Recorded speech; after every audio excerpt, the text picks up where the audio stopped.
Han, ano nangyari sa'yo? Si Linlin, nakuha na natin nga ebidensya sinisira ng Zhao ang Lu family. May kasama si Zhao Guanghui sa Jiang Group. Isa sa mga tao ni Uncle Jiang mismo. Nag-alala ako para kay Linlin. Walang mangyayaring masama kay Linlin. Nandyan pa si Dongze. Pero ikaw, paano ka nakatakas? Iniisip kong makatakas para sa'yo.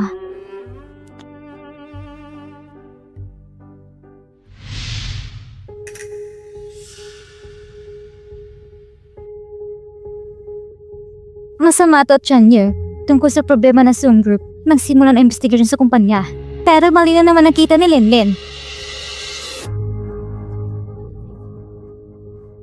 Nanhao, bakit kayo magkasama? Ang mga ebidensya na hawak ko at ang nakita ni Linlin ay sapat na para mapanagot si Zhao Guanghui sa batas. Miss Su, pakiusap, sumama kayo sa amin para sa investigasyon. Ha? Nagkakamali kayo, di ba? May nakarating sa amin na ulat na may problema sa accounting ng Jiang Group at konektaro ka daw, Miss Su. Kaya kailangan mo kaming samahan. Bakit si Su Huilin ang iniimbestigahan? Inikurado ko na yon. Na si Jiang Tenyo pagbibintangan. Sekretarya lang ako ni President Jiang. Ang problema ng kumpanya, anong kinalaman ko roon? Sa impormasyong meron kami ngayon, walang kinalaman si President Jiang sa isyong ito. Tianyu, isa lahat ng malaking hindi pagkakaintindihan. Nagkamali sila ng tao. Ginamit ni Zhao Guanghui si Su Huilin para ilaglag ako. Gamitin lang ang plano laban sa kanya. Diretsong tanggalin ko lang si Su Huilin. Kung wala ka talagang ginawa, edi wala kang dapat ikatakot. Chanyeol, Sige. Mabuti. Ayos diversion tactic pala to. So ito talaga ang palabas ngayon. Para sa akin pala ito. Hindi kita matatalo sa kapilyuhan. Para lang mailigtas ang sarili.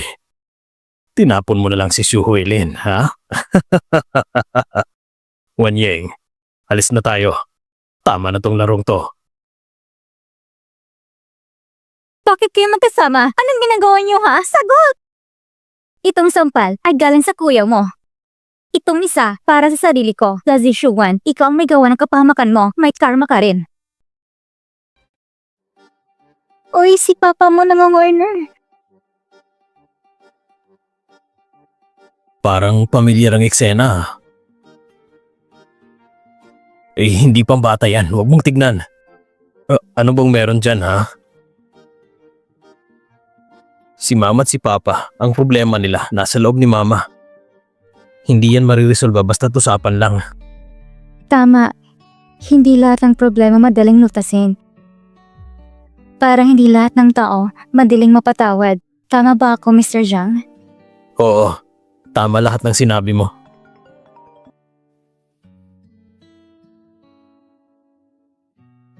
Ma, ano bang maitutulong ko sa'yo? Dalhin mo si Mr. Sabay para kumain. Ha? Nandun rin si papa mo. Bakit? Sabi ni mama, dalhin kita sa bahay para kumain ng hapunan. Tara. Ayoko. Huwag kang mag-alala, hindi ka naman kakainin ni mama. Hindi naman ako ganun kabayat para kumain sa isang misa kasama niya. Paano kung doblehin ko ang sahod mo? Ikaw nang sabi niya na? Balik ka muna dito.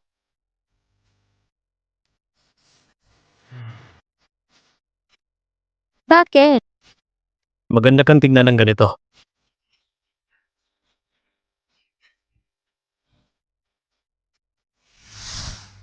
Hello po, Tito. Nandito na kayo. Sige na, umupo na kayo. Sige po. Dito ka sa tabi ko.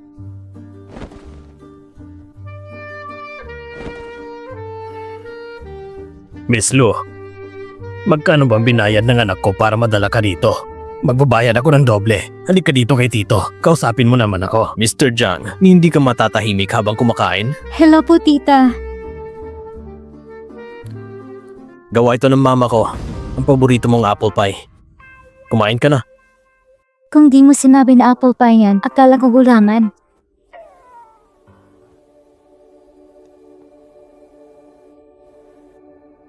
Itong taong to, parang pamilyar ah.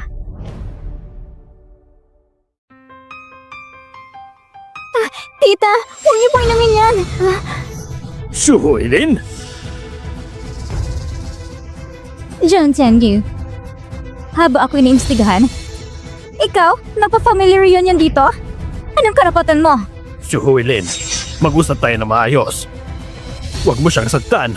Bitawan mo muna yung kutsilyo. Ilang taon na, buong puso ko binigay sa'yo. Pero para sa babaeng ito, kinalimutan mo ng matagal natin pinagsamahan? Gusto mo ba pakulong ako? Huwag kang magsalita ng ganyan. Mula't sa simula, si Wan Ying lang ang mahal ko. Nang siya'y magkasakit, ako nag-alaga.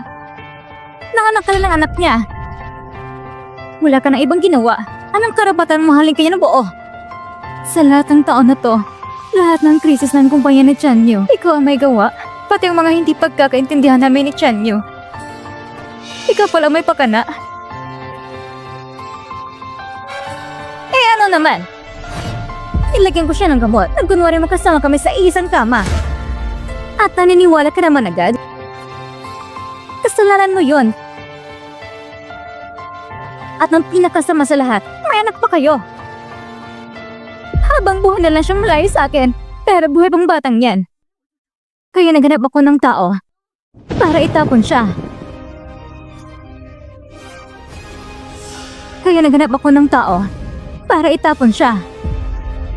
Kaya pala, ikaw ang nagpalis na anak namin noon.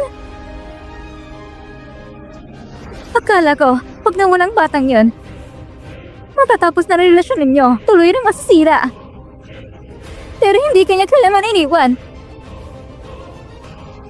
Kung alam ko lang, saan tinapon mo siya sa bundok para mamatay na siya? Si Zhao Guang Hui nagpiyansa sa'yo, hindi ba? Ginamit ka lang niya para pumatay. Kapag napatunayan kang pumatay, hindi ka na makakalaya! Su Huilin, bitawan mo lang siya. Huwag mo siyang saktan. Palalampisin ko lahat ang ginawa mo sa kumpanya. Tutulungan kitang mapagaan ang sintensya mo. Ano naman pinagkaiba ng 5 taon sa 10? Sinira mong buhay ko. Sisirain ko ang pinakamahal mong tao. Magdusa ka habang buhay. Nandiyan na sila.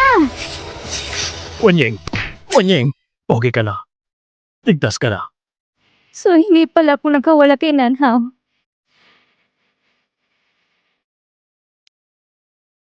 Ikaw palang dahilan kung bakit nagkagulo lahat. E di sabay-sabay na lang tayong mamatay.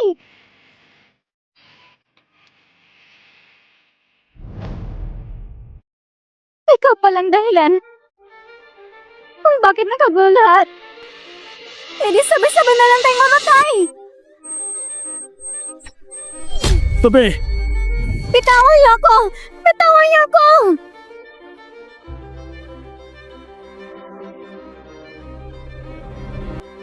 Ayos ka lang ba? Ayos lang ako. Hindi na kailangan. Mas mabuti pa rin na magpa-check up. May sugat ka. Sige. Samahan mo na lang ako sa ospital. Ang pasyente, medyo malubha ang pinsala niya. Sa nalalabing 3 buwan, kailangan maalagaan siya na mabuti. Salamat po, Doktor.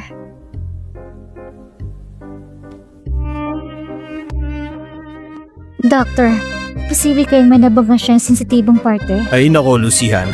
Nabali lang naman ang binti ko.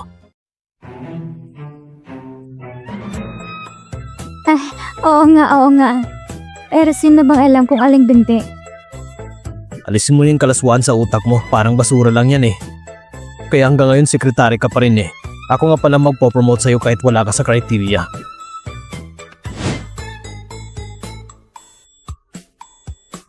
Zhang Nanhao, mula nang makilala mo ako, palagi ka na lang nasasaktan. Hindi mo ba naramdamang malas ka? Paano naman ako mamalasin? Ang makilala ka, yan ang pinakamahalagang biyaya sa buhay ko. Alam ko na nga eh. Si Boss Zhang, marunong tumana ng utang na loob at may malasakit pa. Dito kasi, may mga professional na nurse kaya sila nang bahala sa'yo. Aalis na ako. Hoy, bumalik ka dito. Wala sa kanilang kasing alam mo sa gusto ko. Usual deal. Triple ang sweldo mo. Sige na.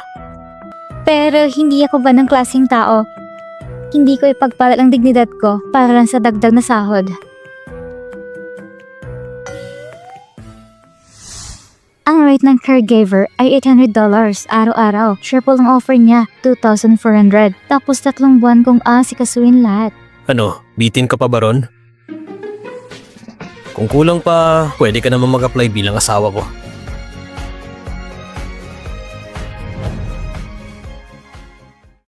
Baka naman hindi ka na talaga okay.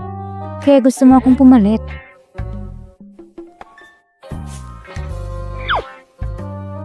Kung nag-aalala ka, pwede mo kong i-check mamaya. Ka?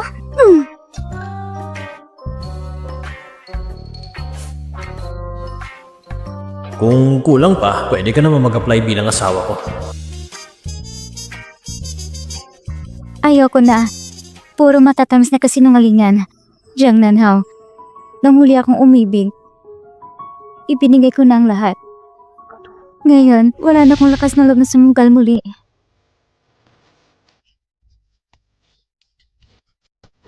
Naitago mo na ba ang wheelchair ko? Gagamitin ko ulit bukas. Naitago na po. Pero Mr. Jiang, si Secretary Lu, hindi pumapayag sa kahit anong panloloko. Magagalit yon.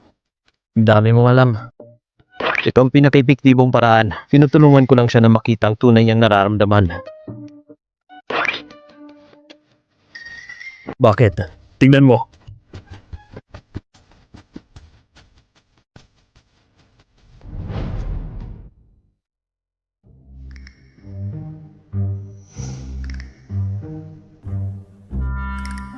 Mr. Jiang, ang binti mo. Ang bilis ng paggaling mo. Han, tara na. Tama nga. Kahapon naka-wheelchair pa si Mr. Jiang. Ngayon nakakalakad na. Grabe, nilaro sa medisina. Han, alam ko. Ang nasa isip mo ngayon ay paglaya ni Uncle Lu. Ayaw mong pag-usapan ang tungkol sa pag-ibig. Pero paano kung sasabihin kong may paraan ako para mapalabas si Uncle Lu? Ibig sabihin, si Uncle Lu talaga kayong dahilan ng pagkakakulong niya. At ngayon, ginagamit mo pa yan para makuha ang puso ni Han. Ayos ka rin, ang galing mong magplano. Mas magaling ka pa sa akin. Ginamit mo ang damdamin ng iba. Niloko mo pa si Han. Anong sabi mo? Ay nako, tama na.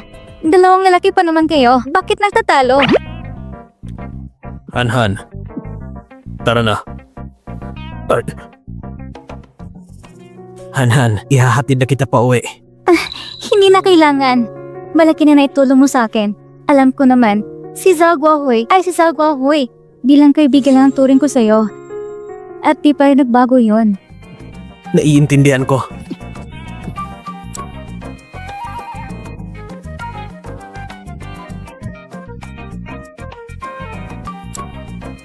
Han. Ngayong magaling na si Mr. Jiang, wala na kong rason para manatiling caregiver. Walang kwentang bagay.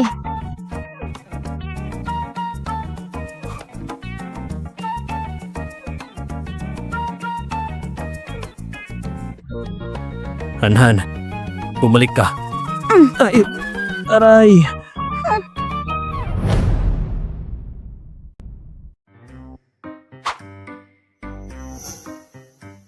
Mr. Jiang, ang mga dokumento ninyo. Han. Sa opisina, sana marunong ka rin sa limitasyon. Hindi naman tayo ganun ka-close. Mukhang talagang galit na siya ngayon. Kailangan ko mag-isip ng paraan para mapalambot siya.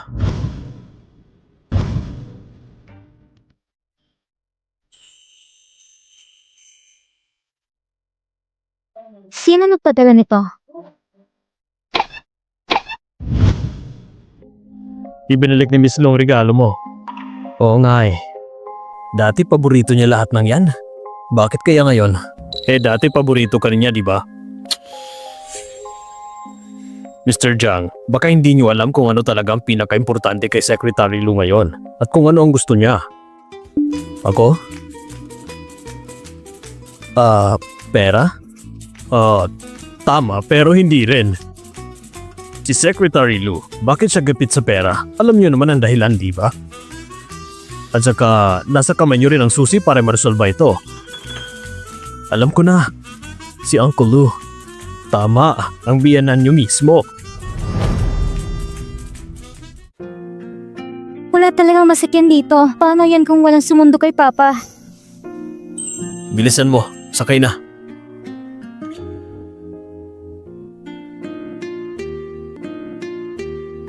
Bilis, bilis! Huwag kang mag-alala, hindi ka mahuhuli.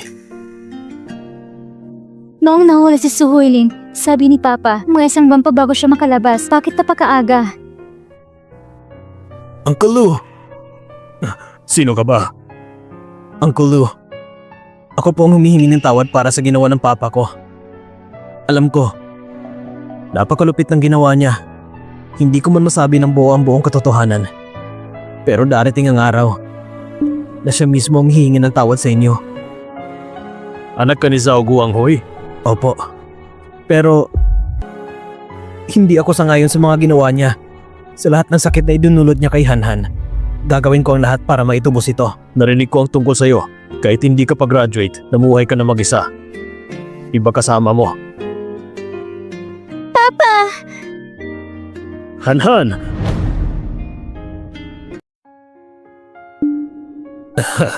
Hangal na bata, matanda ka na, umiiyak ka pa rin. Kasama mo si Jiang Nanhao dumating. Hindi ba sinabi ko sa iyo na huwag ka na magkipag-ugnayan sa kanya? Ano? Huwag muna nating pag-usapan yan. Si Hao, ikaw bang tumawag para mag-ayos? Nung tinanong ko, sabi mo isang buwan pa bago makaraya si Papa. Hindi ito ang tamang lugar para mag-usap. Uwi muna ako. Talagang sinadya namin ni Hanhan na sunduin si Uncle Lou. Anong ginagawa mo dito? Zihao, samahan mo na lang kaming umuwi.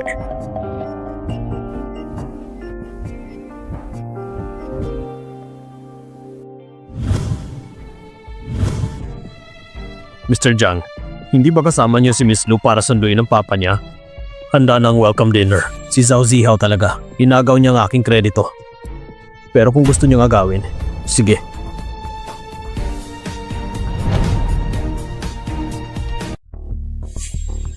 Uncle Lou, umupo na po kayo. Zihao, ikaw rin. Pwede bang dagdagan pa ng isa? Jiang Nanhao, Matagal ko na po kayong naririnig, Mr. Lu. Ngayon, si Mr. Jiang at si Secretary Lu ay parang nakakita ng liwanag. Bakit ba natin pinag-uusapan ito? Si Hanhan at si Uncle Lu ay napakabuti sa akin noon pa man. Gumaganti lang ako ng kabutihan. Si Mr. Jiang ay negosyante. Laging pinapalitan ng interes ang usapan. Ngayon ay wala na akong kahit ano, maliban sa aking pinakamamahal na anak. Kung sino man ang tatangka, hindi dapat pinapaibig. Huwag mo akong sisihin kung isusugol ka ang buong buhay kong ito. Hindi ko siya palalagpasin.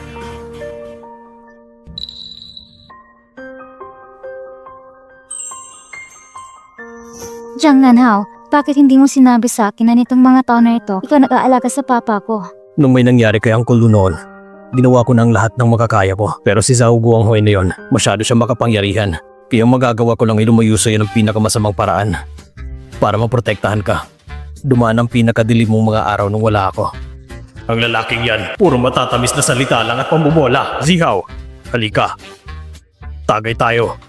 Madalas kang ikwento ni Hanhan sa akin.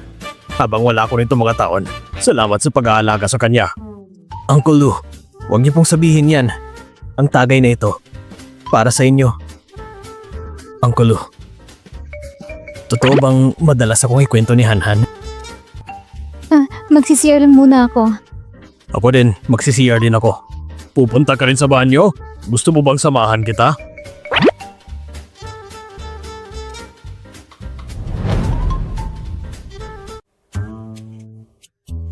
Ang tapang na amoy ng alak mo. Gaano karaming nainom mo? Pupunta lang ako sa banyo. Dahan-dahan lang. Alagaan mo siya, ha?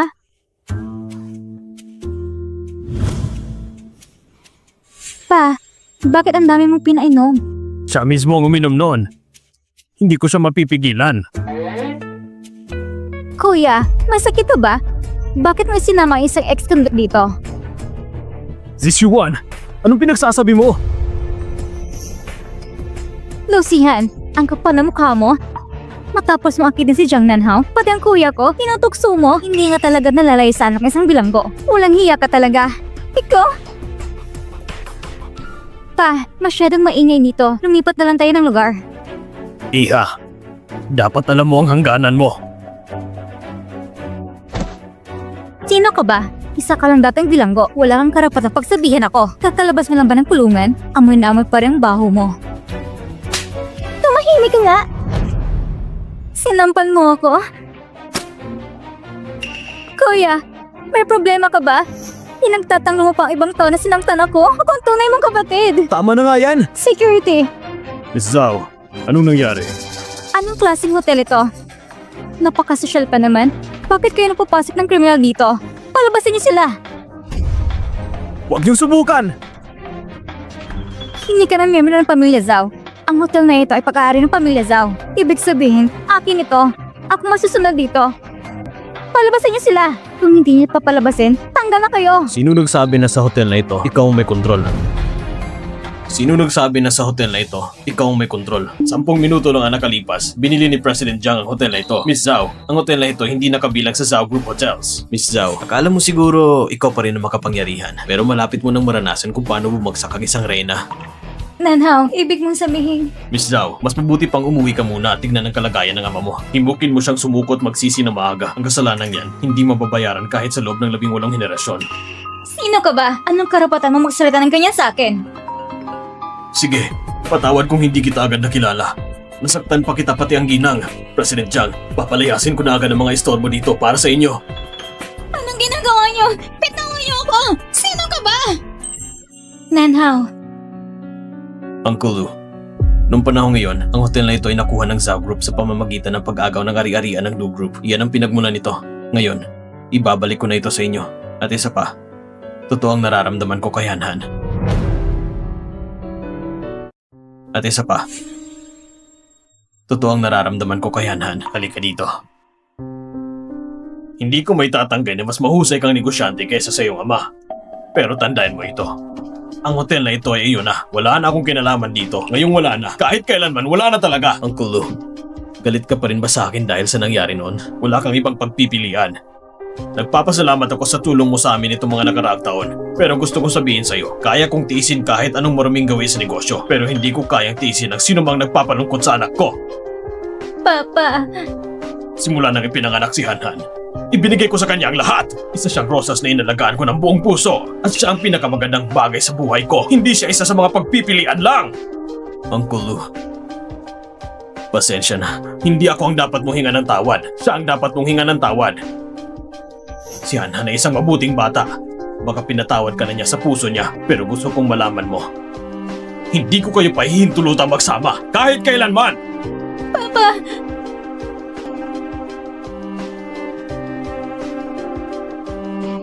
Hanhan!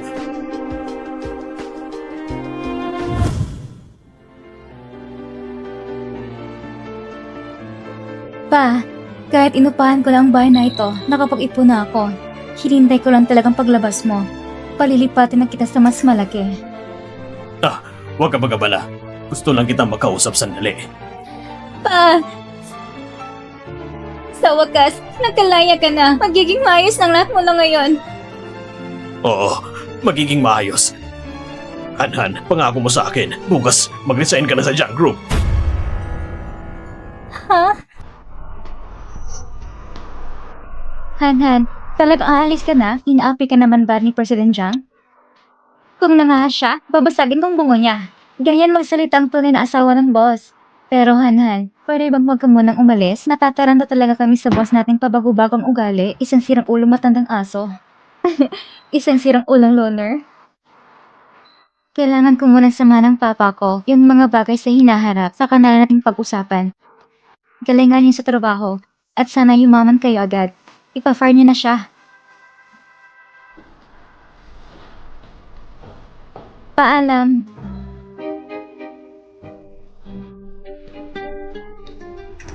President Jiang, ginawa ko na ang lahat. Siraulong loner daw ako. Ayos lang. Wala ka nang matatanggap na year-end bonus. Huwag naman, President Jiang. Umalis na talaga si Yanhan ngayon. President Jiang, paano mo siya babawiin? Magsisigawan ng distraction at gagawa ng lihim na galaw.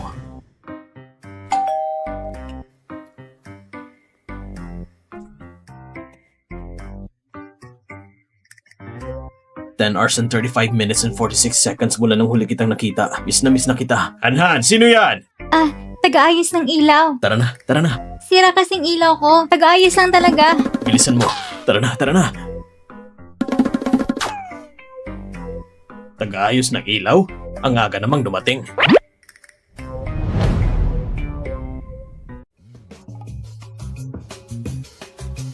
Han, tignan mo. Parang ganito rin yung pinilit mo kung mag-tutor sa'yo noon. Dapat yata purihin kita. Kaya ka pa rin hanggang ngayon. Ang aking munting prinsesa. Ang tamis.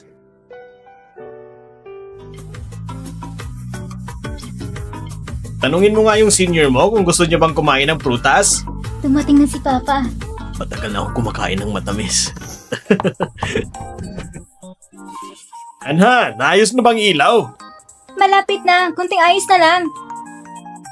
Ganyan mo kinukumbinsa si Papa? Siguradong makukumbinsi ko siya.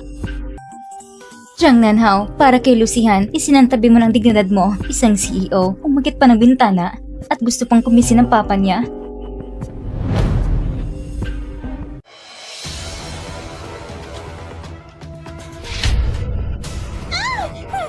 Bitawan mo ako! Sanzi Xiongwan, labag yan sa batas! Sa Jiangsheng, ako ang batas. Yung kung nagsabi ng ganyan, nagkakulong pa rin hanggang ngayon.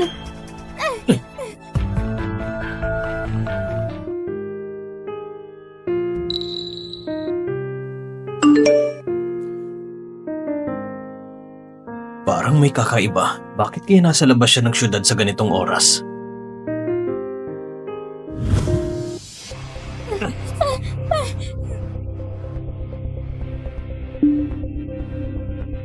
Lucihan, wala kang aasang sasagip sa'yo. Walang tao dito. Kahit ang mga Diyos, di ka maliligtas. Tapusin na natin. Mizaw, takutin lang natin siya. Sapat na yun. Pag may namatay, ibang usapan na yan. Pwede tayong maparusahan ng kamatayan. Nagbayad ako para nandito kayo. Hindi para turuan ako. Hindi kami pumapatay ng tao. Ako na lang gagawa. Wag! Lucihan, kapag nawala ka na, makikita out ako ni Nanhao. Babalik kami sa dati. Alam mo ba, magpapakasal kami. Hindi. Zazi Xiongwan, kapag pinatay mo ako, mananagot ka. Para sa lalaking hindi ka mahal, sulit ba? Lucihan, walang makakahanap sa'yo. Akala nila nawawala ka lang. Pag naging kalansay ka na lang, hindi pa rin nila malalaman. Mamamatay ka na! Bitawan niyo ako! Bitawan niyo ako! Nanhao! Nanhao! Han.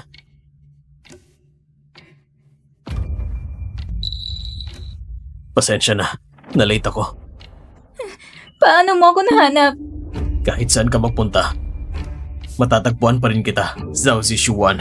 Pananagutan mong ginawa mo. Nanhao, kapag nawala siya, magkikita muna ulit ako. Babalik ang dati. Tinanong ako ni Andy, kailan daw tayo ikakasal? Samahan mo akong pumili ng wedding dress. Pwede ba? Tumawag na ako ng pulis. Kidnapping at attempted murder. Baka makukulong ka ng 10 taon yan.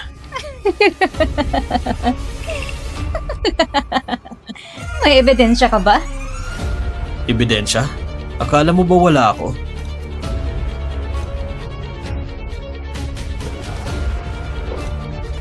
Lahat ng ginawa mo kanina at lahat ng sinabi mo, na-record ko lahat. Dalhin niya siya. Nanhao! Nanhao! Bitawan niyo ako!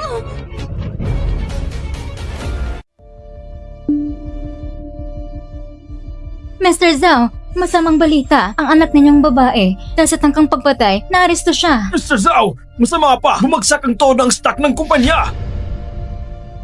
Lumayas kayo! Lumayas kayo! Imposible to. Paano ang Zhao Group ay mauuwi sa ganito?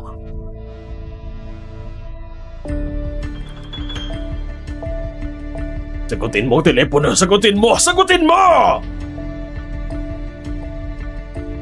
Dati, sobrang sipag nilang sumipsip. Ngayong may gulo, mas mabilis pa sa kuneho kung tumakbo.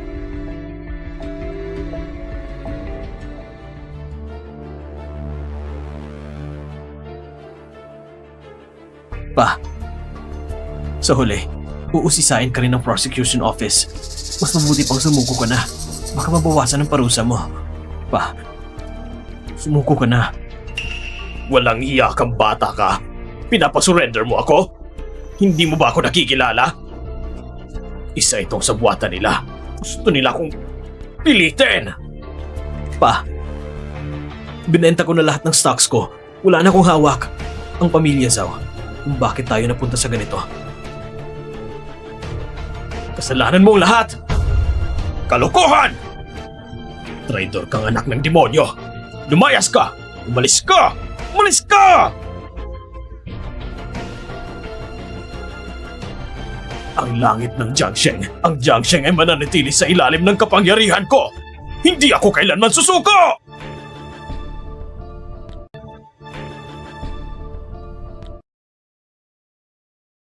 Han, Papa, ang stocks ng Zhao, talong araw na sunod-sunod ang pagbagsak, malapit ng mabangkarote. Bakit parang kalmado pa rin si Zhao Guanghui? si Zhao Guanghui ay napakalalim mag-isip. Siguradong may pake siya sa pagpunta dito. Para sa kanya, tapos na ang kaugnayan niya sa pamilya natin, pero hindi sa pamilya Jiang. Han, puntahan mo si Jiang Nanhao. Sige po, Papa. Han, Nanhao, dati parang magnanako kung pagbantayan ako ng papa mo. Bakit ngayon pinupunta ka niya sa akin? Nanting na ba siya sa tiyaga ko? ang dadal mo talaga. Pinapapunta niya ako para bigyan ka ng mabala. Tungkol sa pag-ingat kay Zhao Guanghui, sigurado akong may gagawin siyang masama sa pamilya Jiang. Ngayong gabi sa handaan, lahat ng importanteng tao ay nandito. Kung may balak siyang gumawa ng hakbang, ngayon ang perpektong pagkakataon para sa kanya. Ang ibig mong sabihin, handa siyang sugalan ng lahat? Pero ang Zhao Group, sigurado na mababankrupt. Ano pang magagawa niya? Kumapit sa patalim kumbaga. Kung ipagpapatuloy pa natin to, mapapasama ang tingin ng papa mo sa akin. Bakit kaya hindi mo muna samahan ng mama ko? Sige na. Uncle Lu, nasan si Han? Kasama niya si mama ngayon.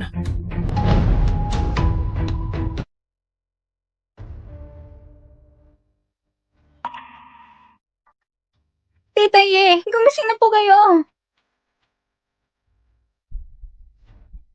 Anong lugar ito? Bakit tayo nandito? Hindi ko alam. Gising na kayo?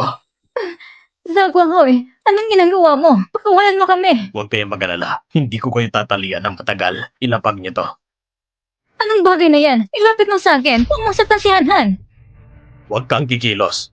Ang bombang ito ay ligtas lang kapag ang peras ay nakabalanse at hindi gagalaw. Kung gumulag ito sa gilid, sasabog ang bomba. At sa oras na yon, delikado na ang buhay niyo. Zhao Guanghui, payo ka na talaga. Tahimik. Tumahimik kayong dalawa. Tahimik.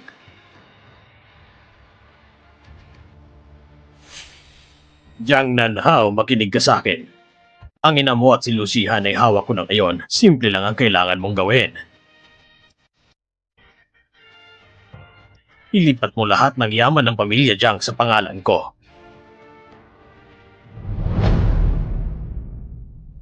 Han!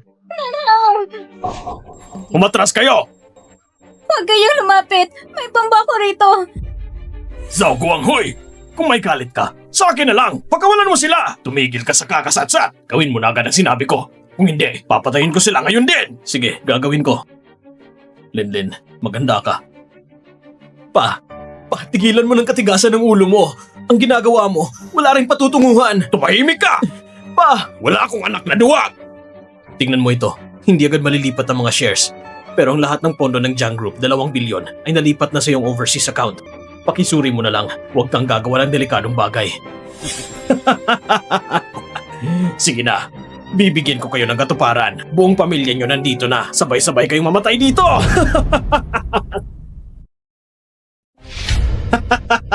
Pa!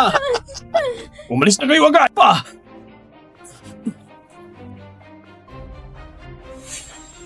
Anong ginagawa nyo? Ako si Zhao Guangyi!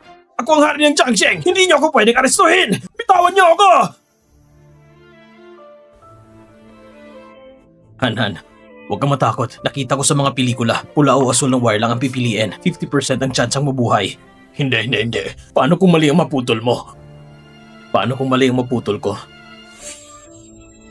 Mamamatay kung kasama si Hanhan. Hindi pwede. Wala na tayong oras! Kailangan kong kumalma! Dalhin niyo na sila!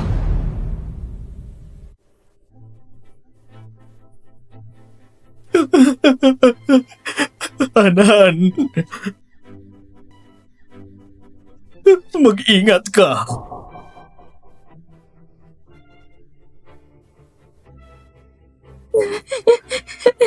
Umalis ka na. Hindi ka dapat manatili. Dapat sumama ka sa kanila. Pagsisihan ko ang pagtagpo sa'yo. Hanhan, ang tanging pagsisisi ko ay hindi kita na ipagtanggol noon at iniwan pa kita. Araw-araw kong nasasaktan, parang ikakamatay ko na ito. Kung wala ako, ikaw pa rin makina na Jiang Nanhao. Umalis ka na. Nakikiusap ako sa'yo. Hanhan, mananatili akong kasama mo. Mahal kita. Jiang Nanhao, ang tanga-tanga mo. Hanhan, ang tagal mo nang hindi nagsabi na mahal mo ako. Jiang Nanhao, mahal na mahal talaga kita. Sobra kitang mahal.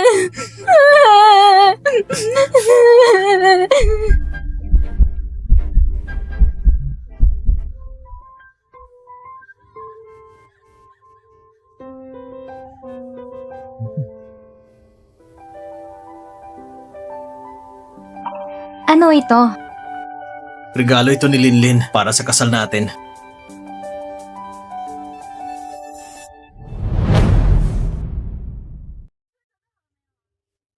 Handa na ba ang kotse mo? 3 taon ko na yung inihanda. Papa, yung pagbati na pinasulat ko sa'yo, handa ka na ba? Kaya mo yan pa. Kaya mo yan. Salamat sa inyong pagdalo sa kasal ng anak kong si Jiang Nanhao. Ano? Jiang Nanhao? Ako ang anak mo. Nervyoso lang si Papa. Hayaan mo na siya. Salamat sa pagdalo sa kasal ko. Kasal mo? Anong kasal mo? Salamat sa pagdalo sa kasal mo, Lucihan. Ah, Salamat kay Lucihan sa pagdalo sa kasal ko. Mr. Lu, tingnan mo naman. tawang-tawa na ang lahat. Ngumiti ka ulit. Ngumiti ka ulit. Papauwiin ka ng anak ko. Tingnan mo naman oh. Hoy, huwag ka namang tumawa dyan. Nagre-rehearse lang kami.